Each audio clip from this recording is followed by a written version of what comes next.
everybody, welcome back. My name's Alison, the online piano and the online violin tutor. So today I'm going to be doing a tutorial for the violin on Rockabye by Clean Bandit. But first of all, I just want to mention that this video is in collaboration with NIKOLA Klemes. I really hope I pronounced your name correctly. I'm sorry if I haven't. Information on him will be down below, and he is from Croatia and he plays the fretless guitar, and we basically got together and did a collaboration for this channel where we performed this. So he's playing the fretless guitar, I'm doing obviously the violin, and I've put all the backing track together. If you are a professional yourself or even a semi-professional musician and you want to do some collaboration videos similar to this, then please do get in touch with me. But I will put that briefly in the description underneath and you can get in contact with me and we can take things from there. So as I said, we got together and we arranged a little version for kind of violin and fretless guitar of Rockabye for you all, which we're both really pleased how it's turned out. Now, if you want to see the fretless guitar tutorial that NIKOLA has done, that will be linked directly underneath this video, as will the performance that both of us has done as well. So go and watch those two videos as well, and the performance of that will be linked directly underneath this video. And the sheet music, the violin sheet music, which is here, I've just put it in my own folder, but here is the sheet music that I have arranged for violin. The sheet music for this is available over on my Patreon page, which is linked directly underneath, and the sheet music is available to patrons. So without any further ado, if you want to know how to play Rockabye on the violin by Clean Bandit, then please keep watching. Okay, so at the start, you've got a few bars rest for the introduction, and then it comes in with the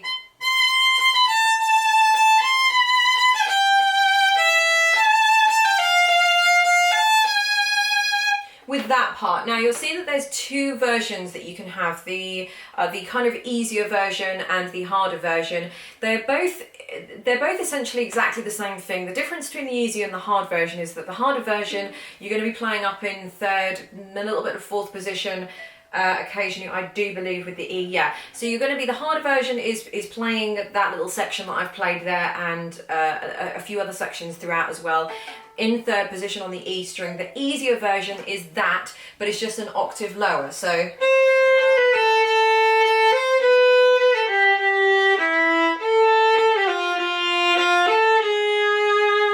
it's just all of that in first position, but the rhythm and the notes are exactly the same. We're just not going to be going into third position. So if you want to do that start in third position, you're going to be starting up in with the third finger for the C.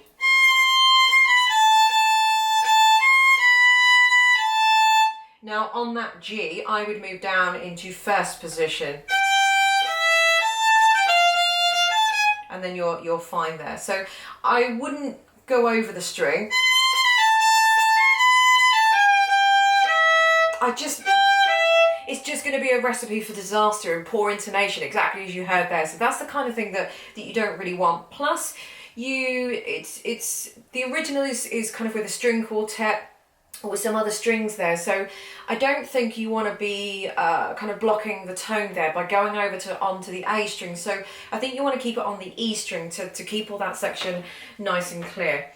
Okay, so moving on there, where we go straight into the verse.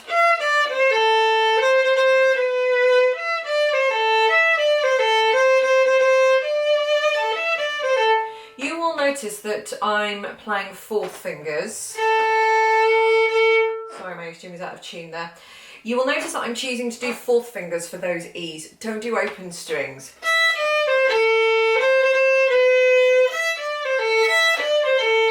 It's going to be so cumbersome to do that.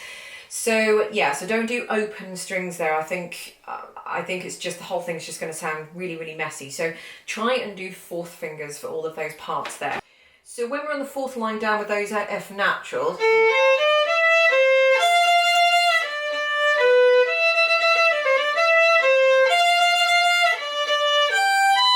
there, you want those F naturals to be right the way back, so as far as the nut, which is the little ridge that you see in the violin. So normally we play our Fs there in our normal kind of first finger position. This time we're going to be all the way back as far as the nut, so as far as you can feel that little ridge there.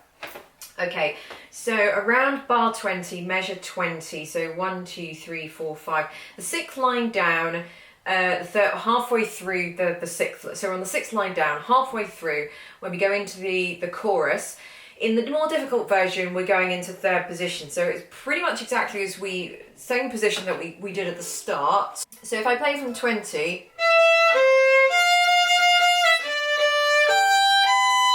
go up here.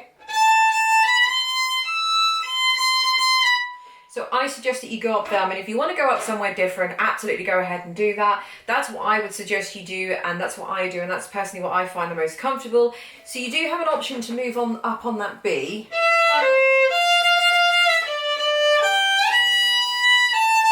However, I just don't like the sound of the slide.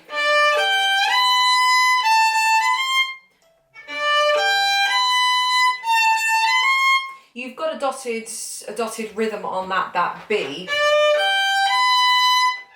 where you can stop the bow and cleanly move up. Otherwise, I think if you go up on that B, you're sliding from the G to the B. So if you are doing all of that in first position, then, I mean, it's just going to be self-explanatory. You just play it all in first position. There's nothing really exciting there. Be careful with the second finger for the C's. If you are doing this in first position, your C's are going to be right next door to where the first finger is. So we don't want to play them spread apart. We want the second fingers to be jammed in right next door to the first finger. That's if you're playing that in first position. So when you're up there in third position,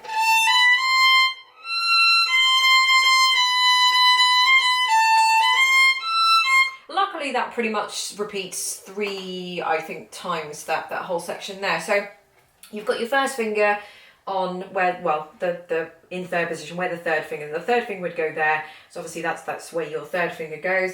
Then your second finger is going to be sort of a finger's gap apart. So that's where your second finger is going to be, where you sort of got a finger's gap there. The C is going to be jammed in next to the second finger, and then you've got an E. So you've got a little bit of a stretch up to get that E. But ultimately, I would keep the first 3 fingers here.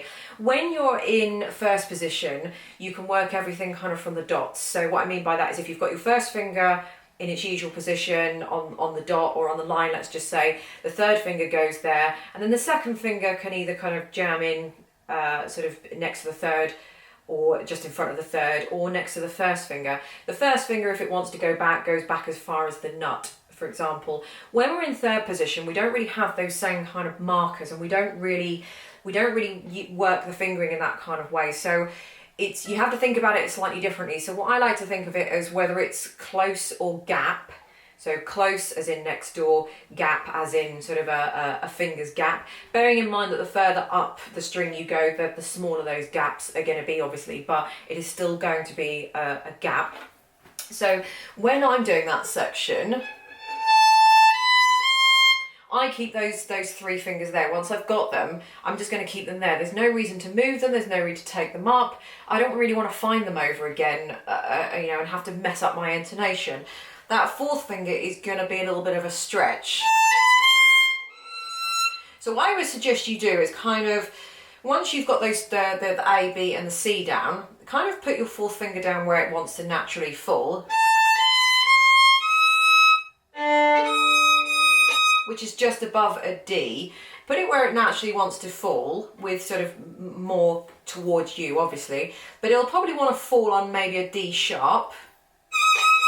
And then what you need to do is just stretch it a little, kind of another finger's gap, and that will give you that E. Alternatively, what you could do is just put a little marker there for yourself, because it is quite a difficult one to kind of find. Then you want to try and remember where that is, because you're going to be coming back to that.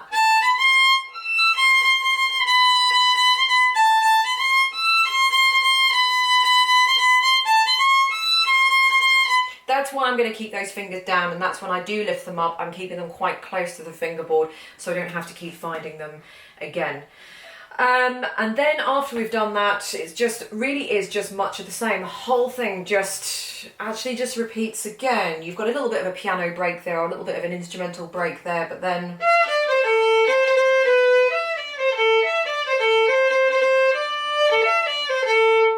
that's pretty much it. And then at the bottom, on the very bottom of the line, very bottom of the first page, about halfway through, you've got that, now she's got a 6-year-old part.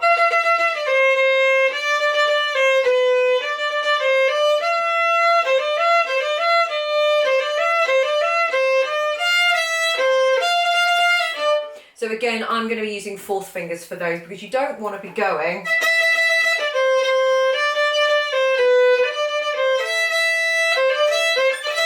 It's just too many string crossings there, and you've got too many prominent open E's, and I just don't think that's going to sound very nice. There's only about 3 sections to the whole thing, and that is pretty much it. So thank you very much for watching, and don't forget to check out the performance video of myself and the fretless guitar, and also the fretless guitar tutorial, and all that will be the links directly underneath this video. Bye.